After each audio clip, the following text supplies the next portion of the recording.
We'll see you in a minute when we break out. But first, what that is when you're looking at is, well, let's do yours first. Yeah, how about you first?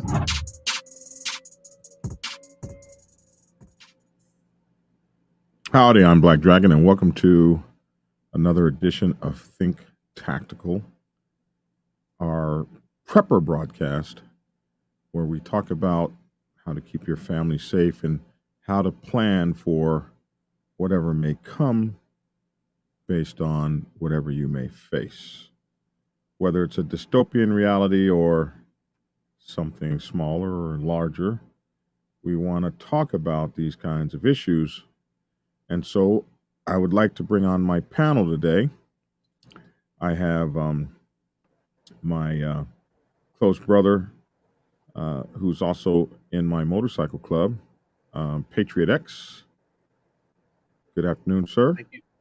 Thank you for having me. Appreciate it. And we also have my producer on the show. Hey, everybody. Hey, what's up, man? I'm good. So this is K. Wayne. Appreciate having you, man. No problem. Thanks for being Thank here. you for having me. So you guys are talking kind of low. Y'all were yelling earlier. Now I can't hear y'all. What's up Is this with better? you? So the title of today's show are train derailments and infrastructure failures in the United States. Is this more than meets the eye? And this is something that we've been talking about, and we thought we'd make a show about it. Hey, Harley House, what's up, man? We see you. So we wanted to kind of get into this a little bit and talk about it on maybe a macro or micro level, that sort of thing. So Patriot X, this was your topic to start with. So kind of tell us where you're coming from and what's on your mind.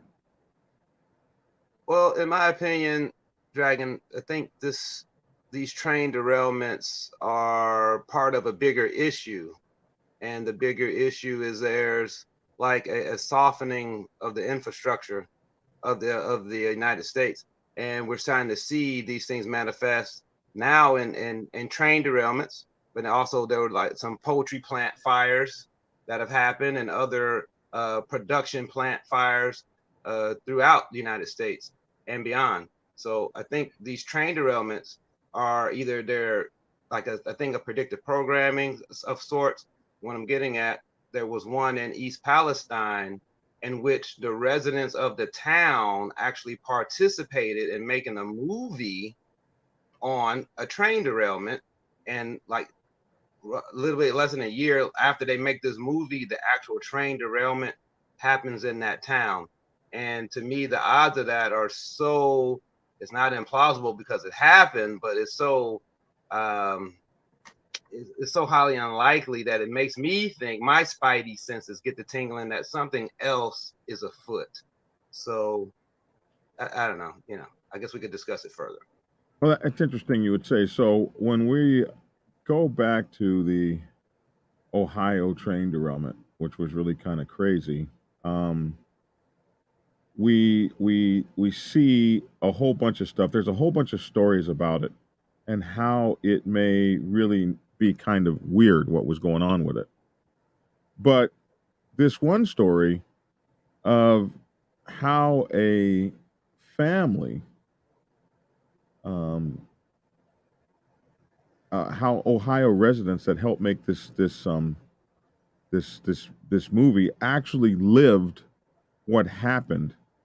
And I remember when way back when Invasion of the Body Snatchers came out, this movie.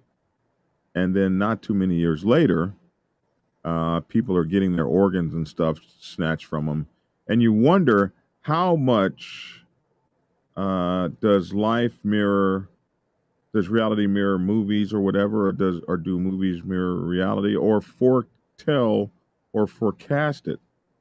And in this, I think this here is I think this is like a trailer for that movie. Let's see. This isn't Sherman. No wonder I don't feel as clean. Hurry up, They Dad. always got to throw a commercial in on you. Hold on, let's get past that commercial. And I think this is actually a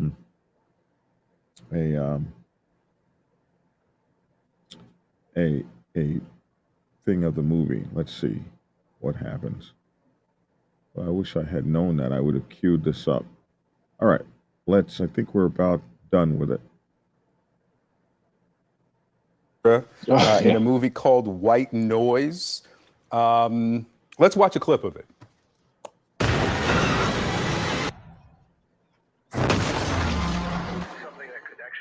Let's watch a sitcom or something. No!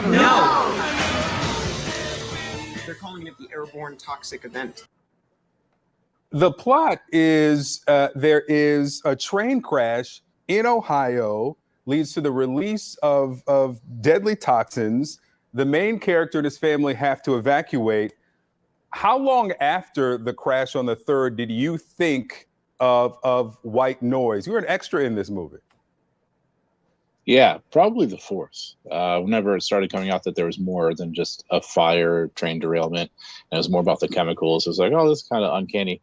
After the movie came out, I watched it, and really the first third is kind of about the train incident, and then the last 75% of the movie is just kind of its own story that doesn't really have to do with the evacuation. But really early on, it's very it mirrors things very, very surprisingly the exact same. But I think that it kind of goes to show that kind of the human condition. We're the same people, different generations, different eras, and we're always kind of fighting against the powers as far as like the everyday working class person, and trying to juggle the idea of how serious is this situation and what level do I need to kind of react to it. And you can kind of feel that from the film. Wow, kind of no two bodies are the same. Lord, some pads never got that message, but Always Flex Foam did. Flex Foam is a pad designed to give you up to 0 leaks and 0 feel, so it works better for every kind of period. It protects against different flows because Flex Foam absorbs more. It fits all bodies because it flexes. They've stolen my show. Like nothing because it stays drier. It's a pad made to work for anybody and everybody. That's interesting. They stole the show, and they wouldn't let you turn it off. Boy, they got you, man. Boy, more to this shit that meets the eye. So anyway, that was interesting how they removed all buttons so you couldn't turn the commercial off. That's new. But anyway, I think we kind of got the gist of it. So this family talked about how crazy it was that they're in a movie, and the movie then becomes kind of a reality in their life with this train derailment in Palestine, Ohio. And some of the things about the train derailment make you kind of wonder, like, was this some kind of plot or some kind of plan? Is someone softening up our infrastructure, or some organization or some entity? And why? Here's a video that talks about what former train workers found very weird and suspicious. Let's hope they don't commercial us out on this one. Let's try this. Video of the moments right before the derailment. Absolutely, Lisa. We'll get to that in a second. But the NTSB, meanwhile, is looking at a mechanical issue with an axle as the possible cause here. But tonight, a national organization of railroad workers is raising questions about why this issue apparently went undetected. And they released a surprising video that captured the train minutes before that derailment. The Ring doorbell video captured a fleeting image of a burst of white, likely sparks or flames, from the wheel of the train about 5 miles before it derailed. The video, posted to TikTok and released by Railroad Workers United, a group of current and retired railroad employees that advocates for safety and other issues, and they believe that should have been uncovered during an inspection. These things don't just typically fail catastrophically all at once. Retired engineer Fritz Edler, who spent 40 years on the tracks, is a spokesman for Railroad Workers United. They get hot because something is starting to seize up or whatever like that, and there'll be evidence of that. And that's one of the reasons why, by regulation, all this equipment is supposed to be regularly inspected. The NTSB wouldn't comment about inspection reports, but acknowledged over the weekend that a wayside detection sensor signaled an alert just before the derailment that triggered a massive evacuation. The crew did receive an alarm from a wayside defect detector shortly before the derailment, indicating a mechanical issue. Then an emergency brake application initiated. But Railroad Workers United claims a wayside sensor should have detected the problem much sooner. Should that have detected it? Well, it absolutely should have. The group also believes that the placement of the cars may have been a contributing factor in the derailment. They say too many of the heavy cars were in the back of the train, possibly creating an accordion or wave-like stress. You can imagine that if more of the weight or the power or the pulling or whatever is at the far end away from where the locomotives are, you're going to get a lot of this kind of action, a kind of a wave action. It's at minimum, it's really bad practice and historically bad practice. And tonight, the NTSB also tells me that car placement is part of this investigation, and they confirmed that they obtained 2 videos of the train prior to the derailment. One is the video we just showed you. Meanwhile, Railroad Workers United also questioned whether recent cutbacks may have adversely impacted the inspection process here. We reached out to Norfolk Southern. They declined comment. Live in the studio this evening, Rick Earl, Channel 11 News. So that was kind of interesting. We've helped millions of creators improve their SEO to grow. Nope. So that was kind of interesting, and to kind of see that folks that are looking at this have some sort of question against what the official line is. Like, why did this happen, and why did this go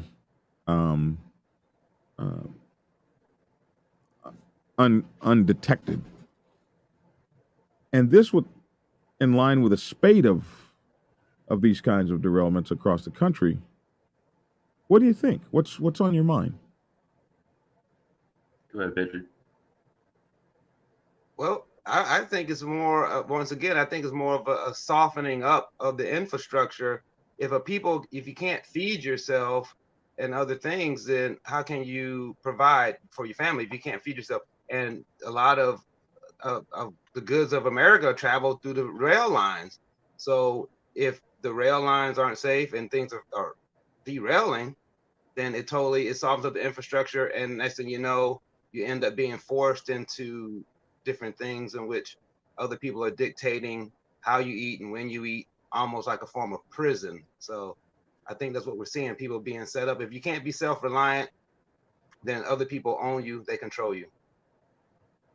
So you think it's possible that there's more to this than meets the eye, that it's maybe being engineered more so than an accident? I think it could be, because ultimately, if you look at, if it happens just once, you're like, okay, it's just an accident, or maybe a couple. But there's been several, I don't even know how many you can count, the train derailments just in this year alone, almost like it's a theme of some sort. Like last year it was something else, but this year, all right, now it's train derailments are on the menu. So also, they're like poultry processing plants. I'm sure some of the preppers that can probably talk to you about that. Poultry plants catching on fire, a lot of under suspicious things. It's just like almost like a softening of the infrastructure. So it's interesting times. Here's an article: recent train derailments across the United States. So, you say, who knows how many federal officials are responding to train derailments, to a train derailment that caused the partial evacuation of a small Midwestern Minnesota town Thursday morning. The derailment in Raymond is the latest such incident, but similar incidents have taken place across the country recently. According to the Federal Railroad Administration, in 2022 alone, there were 518 derailments nationwide. causing 5 injuries, 0 deaths. But get this, $100 million in reported damage. 5 injuries, 0 deaths, but more than $100 million in reported damage, especially when you look at what happened in Ohio, Palestine, Ohio. Hundreds of millions of dollars in damage. Below is a look at recent derailments across the United States. So here's some recent ones. March 30th, 2023. Or maybe that's not. Oh, here it is. Okay, derailment fire caused evacuation in Raymond. So this is the one we were just talking about on March 30th.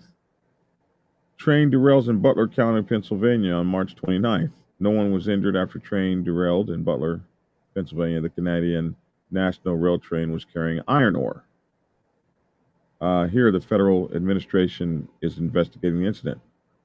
Mojave train crash. Union Pacific says no crew was inside the cab during the derailment.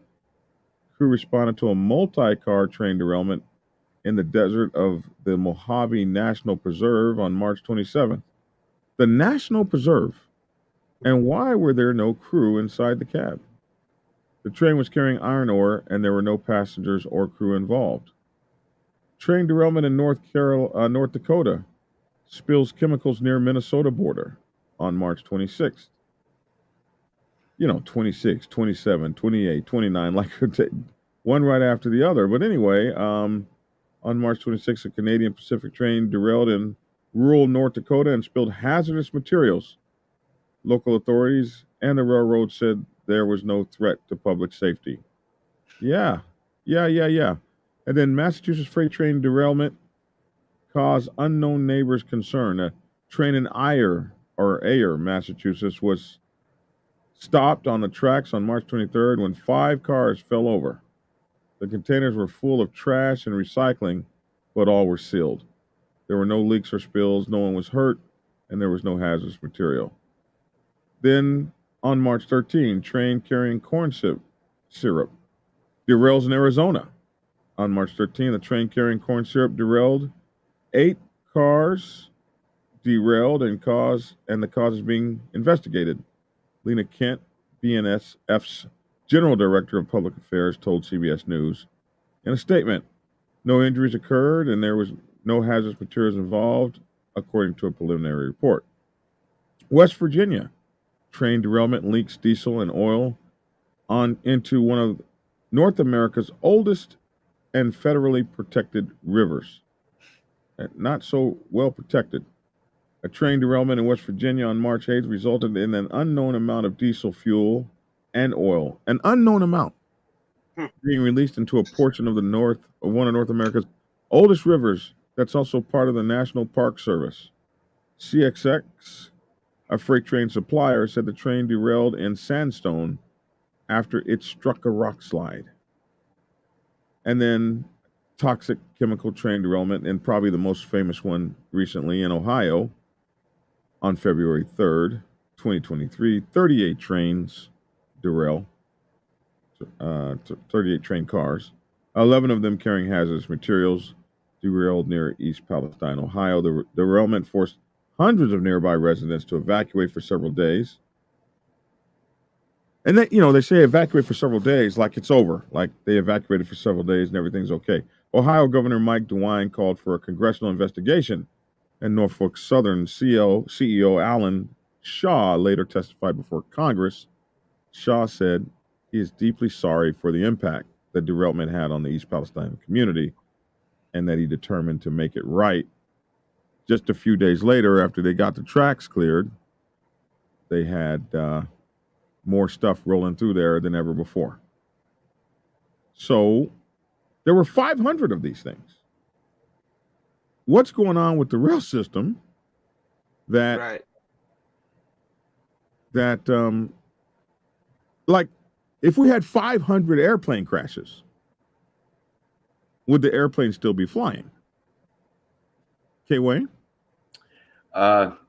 I would like to say that no, we would shut it down and figure it out. But reality is commerce is driving everything. So as long as there's money to be made, they're gonna continue to squeeze it out of us at our expense. It's not just cash that they're taking; it's It's obviously our lives and our environment are at risk as well. There are so many of them happening that 500 is a boggling number, just because you're thinking that the rail system is fucking all across the United States, and you got the unmanned operations happening as well. So the threat potential is extremely high, and it's so underreported. We're all hearing about the East Palestine one, but 500? Were you aware of 500 train crashes? I wasn't. I really wasn't. And Denzel Washington was just in a movie where he saved a train, right?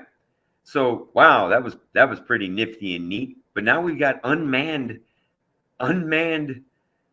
missiles traveling across the United States, across some of our most richest wildlife preserves. So it's vulnerable.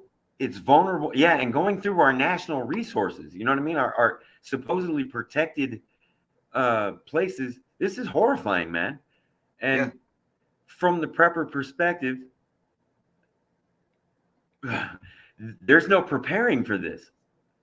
You know what I mean? It's gonna happen clearly. 541 cases. That's an indicator that it's gonna keep happening. It's not just gonna suddenly correct itself. And then you have an engineer, a spokesman for one of their unions, speaking up, going, "This is actually quite common as more and more things are becoming less maintained and so on." Well, that means the vulnerability factor is huge. So if I want to attack that, if it were my intention to do bad things, well, there's an easy place right there. Adding to the supply and demand and infrastructure attacks, we have the power plants that are being shot at.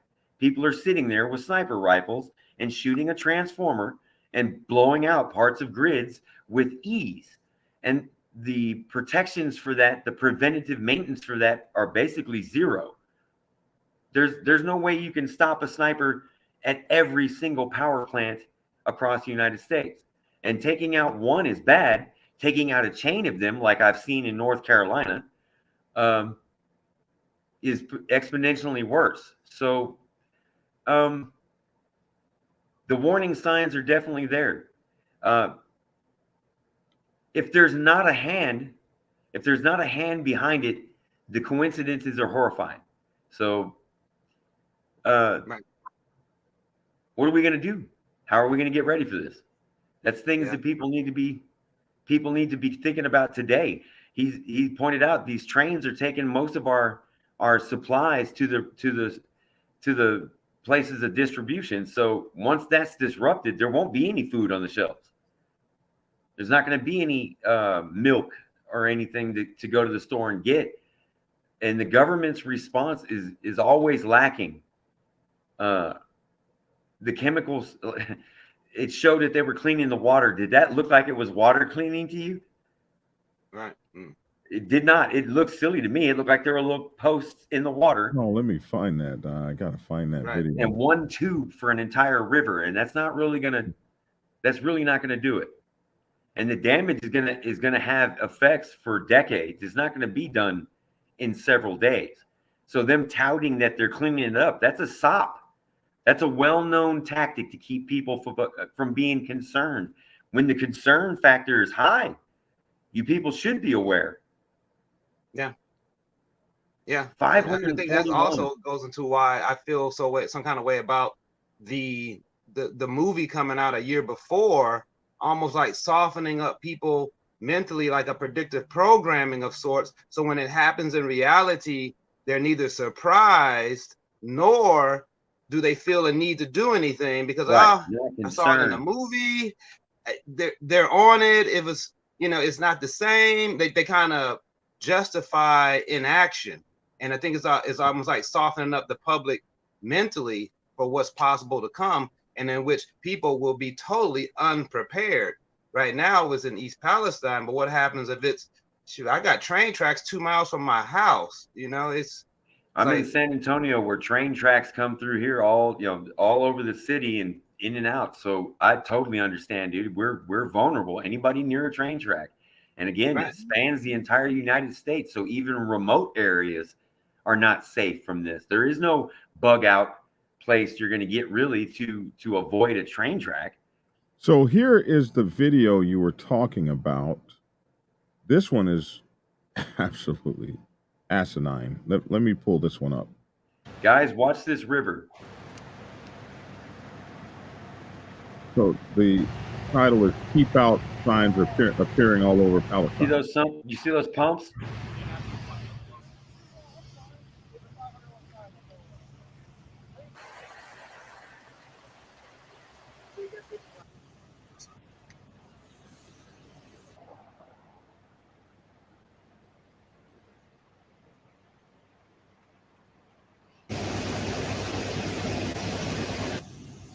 This is the silliest looking stuff I've ever seen in my life. This is the silliest looking garbage I've ever seen in my life. Like these barriers are going to hold out a damn thing. Right. It's more like for show. And It's then- like it's theater. It's just show. It's a show. And then you got these barriers here. I don't know if you guys see it. These barriers. I see it. Blocking the river. I don't know what all these little poles are. It really looks cute. And then you got all these machines. What kind of machines are these? Those look like generators for power plants. So we got these little generator machines, and then you got these hoses spraying. And compared to how much water there is that would have to be treated, A couple hoses ain't gonna do it. You would think you would need big, huge. It's a photo op. It looks like a photo op. Yeah. Wouldn't you basically have to dam the river, stop the water from flowing to be able to clean it? Well, one would think. Right. No, all you got to do is put these hoses in. on T-bars, nonetheless. T-bars that aren't even fully buried, if you can see them. What is a T-bar? Oh, that's those things right there? It's the green, yeah, it's used for fencing, for cattle fencing. Wow.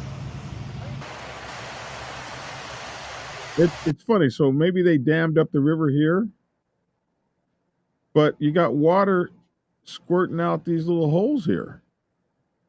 So this water's not being Unless treated. the dam is actually constructed to be a type of filter, and that's purposeful. Well, there's no filter with these holes, these drain pipes that are going directly through.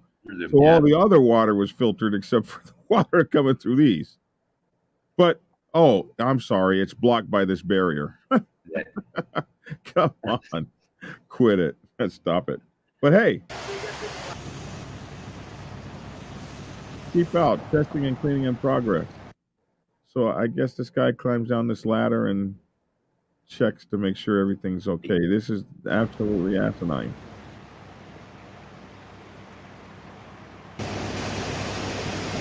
Now, what do you do? Shake the water up? Or they jiggle the water? Is that what's going on there? It looks like there was something under the water there. Jiggling it or whatever. I don't know. I'm not in the water cleanup business, but that is crazy. Because realistically, I think the bigger situation here is like, if you look at it from a prepping standpoint, you can go roughly about 6 minutes without clean air, roughly about 3 days without clean water, and about 30 days without food. So, we're in a situation here in which, how many people in America have NBC masks, that they could put on, and how many of them have extra canisters? And then with that, how many people have water filtration systems and or potassium chloride or the other tablets, things calcium chloride you put in your water? A lot of people don't have that, let alone beans and rice and things that you could cook without electricity, or camp stoves or other things like that. Can you cook beans without electricity? Yeah, I mean, yes, but you can. And then if you guys have those things and everybody doesn't, guess what? As soon as they smell what's cooking, they're trying to come to your house. So we got issues. Yeah, as soon as they smell what's cooking, they're coming to your house or to your campfire. Yeah, oh yeah, they're coming, and they're not coming to act nice either. So the hungrier coming to try to take. The hungrier they get, the less nice they ask, if they were going to ask nice at all. If you So ever if going you to ask, right? Yeah, if you combine the train derailments, maybe we'll do another episode on, you'll be amazed at how many poultry processing plants have gone up within the last 6 months. And you know how everybody loves chicken, so I thought that would have been national news, but it's been several processing plants in which several million plus egg and chicken plants have gone up. And once again, softening the infrastructure, it almost seems like a non-disclosed war on the populace. Or an insurance scam. Somebody, Dwayne Martin, said he had asked the CDC what the toxic levels were in Palestine the day of the accident and where are they at now. 3 weeks ago, he says he hasn't gotten a reply back yet. Who the hell are you, citizen, for them to reply back to? This is a story I just pulled up. What's behind the apparent rash of fires at U.S. food processing facilities? Eye on the News calls it smoke and mirrors. And it's an interesting article. I haven't read. I just pulled it up. It doesn't look like a very long read. In America, is America's food industry being sabotaged? Consumers got a sense that our food supply chains might be fragile when COVID-19 outbreaks shut down several meatpacking plants in the spring of 2020. I remember that. Supermarket meat coolers were thinly stocked for weeks. In 2021, some observers began noticing a seeming uptick in fires and other disruptions at food production facilities around the country. Soon, lists of suspicious fires at food plants began circulating on Facebook and Twitter. Our food supply is under attack, a typical tweet proclaimed. By the spring of 2022, the list of fires and other incidents had grown to include more than 90 events. Fires damaged meatpacking plants in Georgia, Illinois, and other states. Millions of chickens and turkeys were destroyed at dozens of farms. Millions of chickens and turkeys were destroyed. Did you guys know that? Yeah. That millions of chickens and turkeys were destroyed within a single week. Airplanes crashed into 2 food production facilities, and so on. Gateway pundit Zero Hodge and other conspiracy curious sites published stories on the trend. Soon Tucker Carlson was on the case. This doesn't sound like it's going to be a good article. What's going on here? Tucker asked. Food processing plants all over the country seem to be catching on fire. A few days later, Tucker Carlson Tonight reported noted, we have found no evidence that these incidents are either intentional or connected. Well, if they were intentional, how much evidence do you think you'd find? But the fuse was already lit. So I think this is going to be interesting to research ourselves and maybe do some shows on it. Yeah, because, that almost sounded like it was an attempt to dissuade further research. Oh yeah, of course. Yeah. Because ultimately, I think what we could have, we could save this for another show. Oh yeah, as well. Here they go. Experts stress that farms and food facilities are fire-prone environments in the first place. Agriculture is notoriously a dangerous pursuit involving heavy equipment, explosive fuels, and so that's the reason that all the fires came up, is because they're prone to do so. So this is going to be shooting down some of those ideas, and I want to look over it. Oh, they want us to donate to them. That's nice. So I want to look over this, but it's interesting that before they, before they fired all of the conspiracy theorists, they did acknowledge that the conspiracy was out there, the thought of it anyway. So, I mean, you have to acknowledge that, well, there's a whole lot of fires going on, but they're fire prone. Yeah, it's a dangerous pursuit. That like it's okay now. Right. They're fire prone. It's okay. It's not okay. It's definitely not okay. Like, I have a theory we could do another show on this one, but it could be resultant of, like, if you think about some of the policy, we won't get into the policies of what's going on in Ukraine. However, after what's going on in Ukraine and putting all that money into another country, and then we see after that in which the Nord Stream pipeline was bombed, and that was a civilian structure. And basically, we might be seeing some of the blowback from that Nord Stream pipeline being blown up. And the mainstream media paints a certain picture. However, of course, they're going to slant it a certain way. But I feel we could be seeing some of the remnants of retaliation for that, maybe by sleeper agents or something from other countries. It's a possibility. But it's definitely affecting the populace, general populace, for sure. We have no shortage of enemies to choose from. Facts. And sometimes those enemies come from within. Yep. And I think that's what we have to be careful of as well. This could all be self-sabotage and pointing the finger at others. Classic. It only takes one person with a manifesto, right? That right. Come on, people do stuff and I got a manifesto. Are you kidding me? Yeah. Right. It's crazy, right? So the question is, from my point of view, how do you begin to protect yourself from, like, so the movie was written, that movie we talked about in the beginning, was written after 4,000 people were killed in India from a derailment or something, some sort of environmental disaster. Now, I used to live in Nigeria, and I can remember,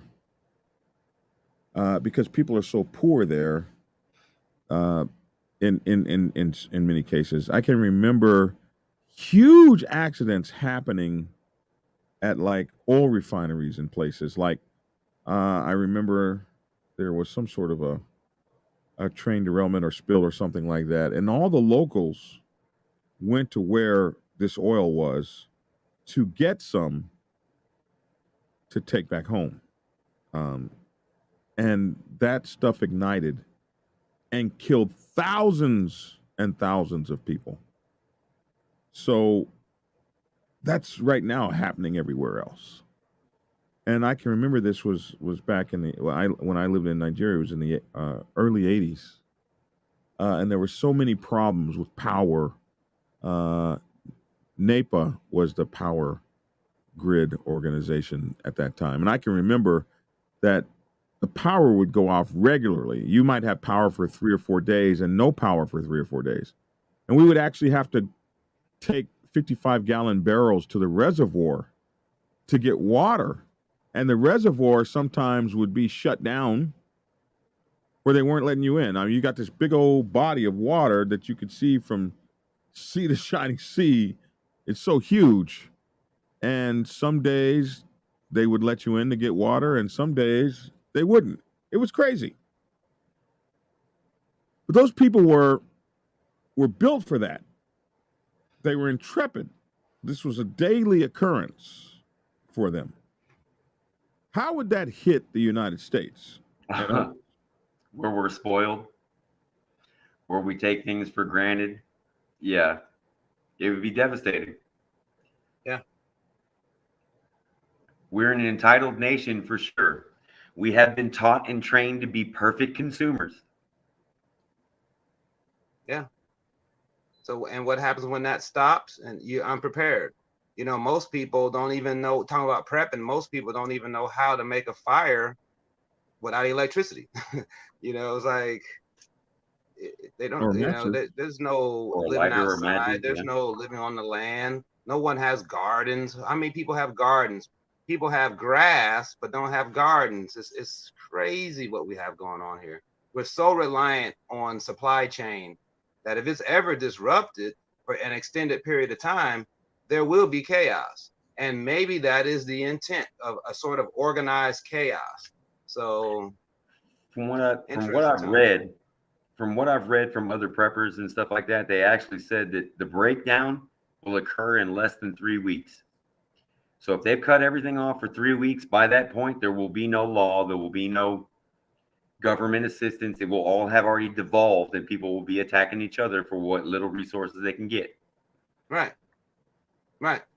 And that goes right in line with, like, it could be a thing where if the people are softened where they can't feed each other, if you get hungry enough, if you get an emergency broadcast that tells you to go to your local Walmart or other store, which is known to be a fusion center, and you're going to go, and you never know. You might have to get a shot in your arm or some type of RFID or whatever to comply, and people will do it by the millions. You may have to give up your guns. But if you're hungry and you got guns and you hadn't eaten for 3 weeks, you can't eat that gun, you will give that gun up. And some people will resort to of the measures, and there's a contingency in place for that as well. So it's interesting. This is wild times we have. My goodness. Yeah. I guess when you look back at history and stuff, the communist scare, when everybody was building bunkers and shit under their house, that was the most prepper aimed, the most wise time in our history.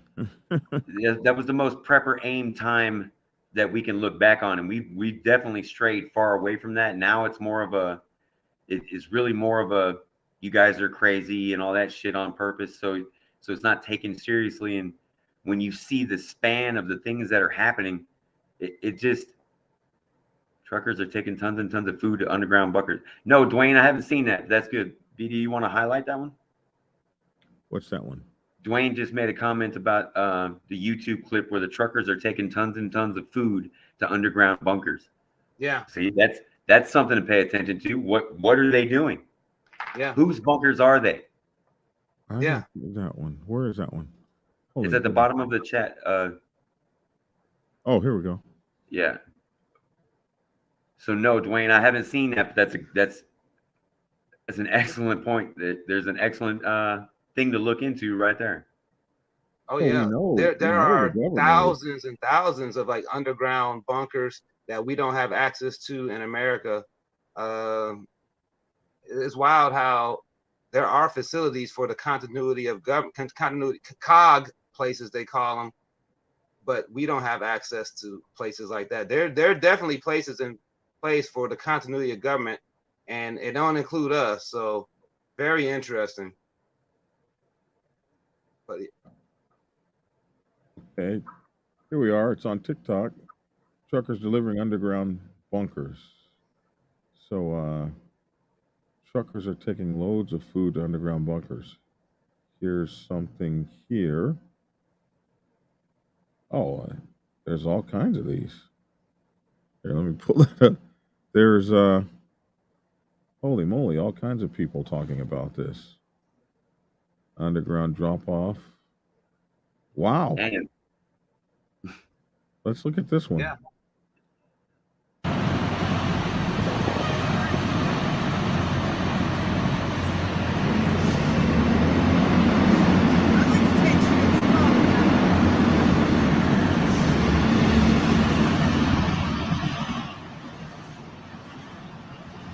Yeah.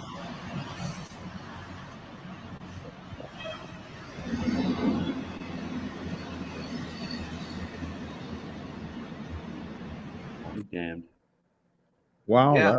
that was deep. Yeah, I don't have any video of it, but my Hey, father, Jim, when he was alive, just a quick update. It's Saturday, I believe, and here's the truck I've been driving for the last few days for Wilson Logistics.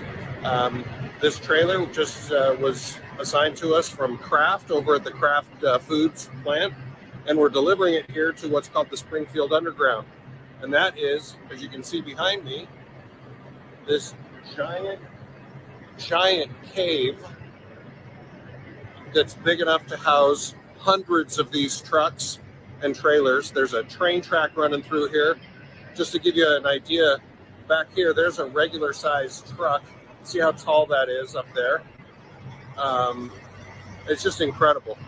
Anyway, having a great time, learning lots. Talk to you soon. Did you know that existed?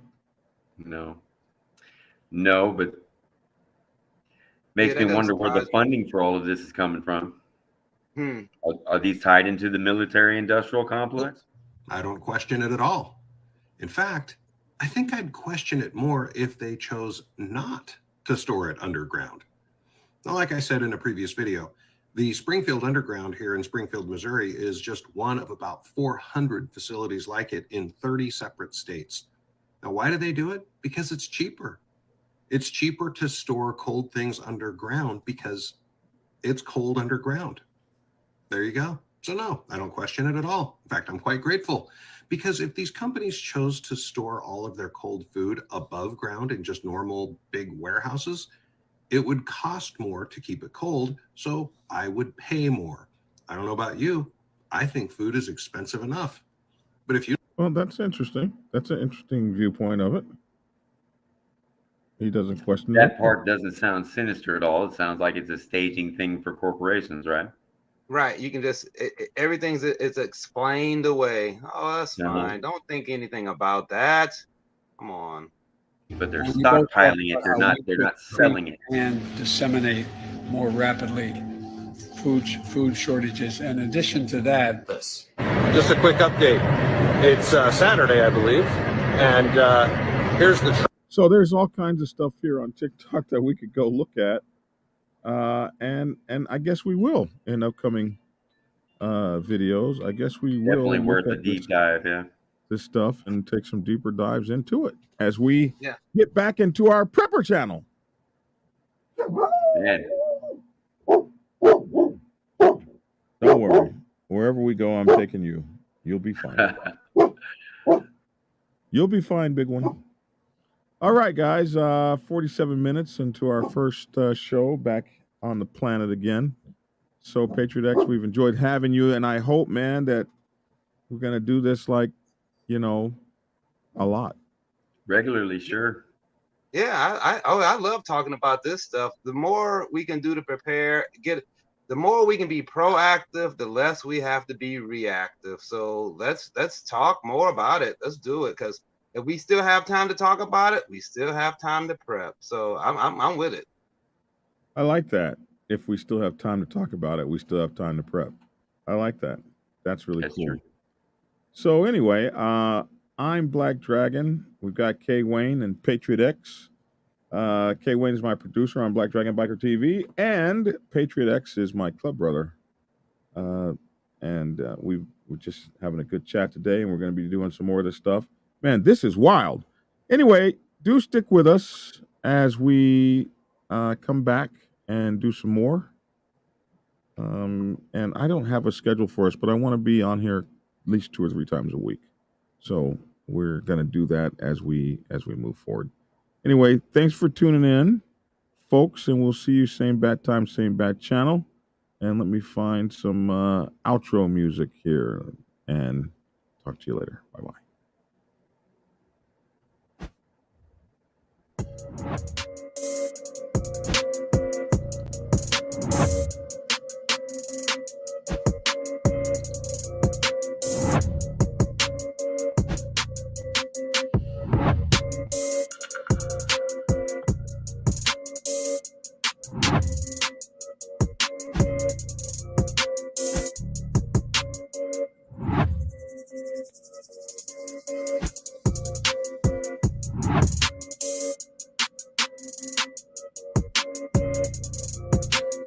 And we'll see you in a minute when we break out the first breakout bag we're going to be looking at is. Well, let's do yours first. Yeah, how about you first?